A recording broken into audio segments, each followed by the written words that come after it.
Hello Muggles and welcome back to another episode of my Harry Potter Kitchen, the YouTube series where I am baking my way through the Harry Potter books, making a recipe for all the food and drink featured inside.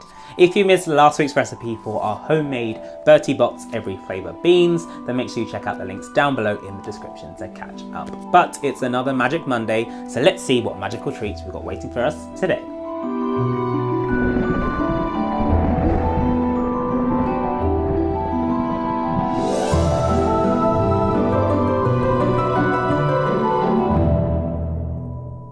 If, like me, you are a massive fan of Harry Potter and you don't want to miss a thing from my Harry Potter kitchen, then make sure you hit that subscribe button and click on the notification bell so you get an alert every week when there is a brand new recipe. Speaking of which, let's see which recipe is coming up next.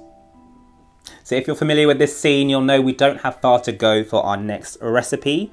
What she did have were Bertie Bott's every flavour beans, Drooble's best blowing gum. Looks like the next recipe's gonna pop. For this recipe, you will need 40 grams of gum base, up to 120 grams of icing sugar, 50 grams of glucose syrup, and optional bubblegum flavouring and food colouring. Now you might be wondering what gum base is and where you can find it. Well, it is the base that most chewing gums use, which gives it that chewy texture, but also means it doesn't disintegrate into your mouth. Now, I found it very hard to find in the UK, but you can order gum base from the US and get it shipped over, or if you do want to find something a bit local in the UK, then you can find some bubblegum DIY kits, and these will have pretty much everything you need for the recipe all in one box. To begin, you'll need to melt your gum base. Now you can either do this by popping it into a microwavable bowl and zapping it for a few seconds at a time until it's melted, or I'm doing mine on the hob, so you can use a pan on a low heat. Add in your gum base, glucose syrup, and any flavourings, and then stir it until it's melted.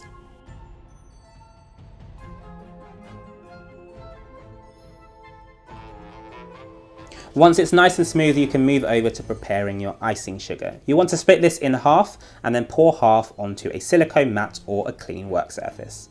Using your fingers, make a well in the middle. Next, you'll need to take your melted gum base and pour it straight into the centre. I've then used an offset spatula to work it through, slowly incorporating the icing sugar from the outside in.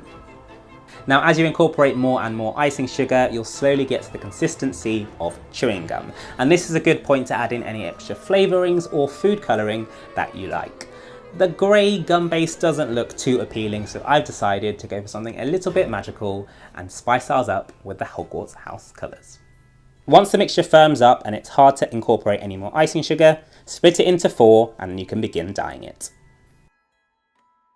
I find it easiest to press them down and then add a few drops of your food colouring into the centre.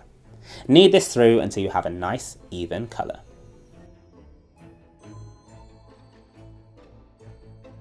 Now, if you're just doing one colour, it's nice and easy for you to do it all at once, but as we're working with 4 different parts here, sometimes the rest of the gum can cool down and become hard to work with. So if it does happen, pop it back into the microwave quickly for about 5 seconds or into the oven on a low heat, just so it keeps it nice and manoeuvrable. Once your colours are all evenly combined, it's time to shape the gum.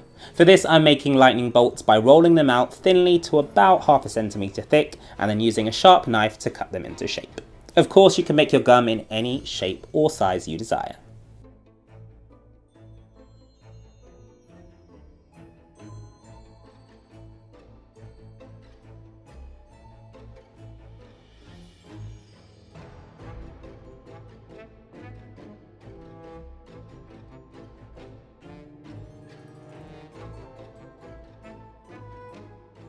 Just before we move on to the last step, I'm just going to dust them off to remove any excess icing sugar.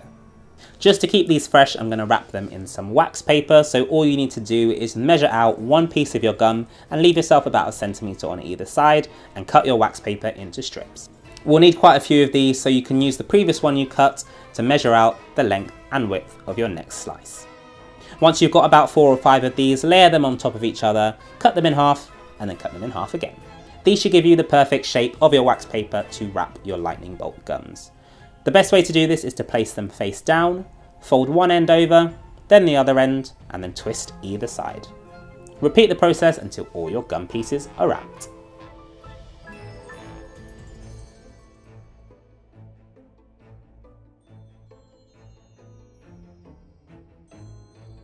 And it's as simple as that. You can either eat these straight away or pop them in a cool, dry place to store until you're ready to devour them. Now I will admit it did take me an embarrassingly long time to learn how to blow bubblegum when I was growing up, so I'm pretty proud that I managed to finish this video of my own homemade bubblegum by blowing a bubble. If you want to try it out yourself as well, all the ingredients will be down below in the description, so you can follow along and let me know how they turn out. That is all for this video, but if you don't want to miss a thing from my Harry Potter kitchen, then make sure you hit that subscribe button, click on the notification bell so you get an alert every Magic Monday when there is a brand new recipe, and I'll see you next time.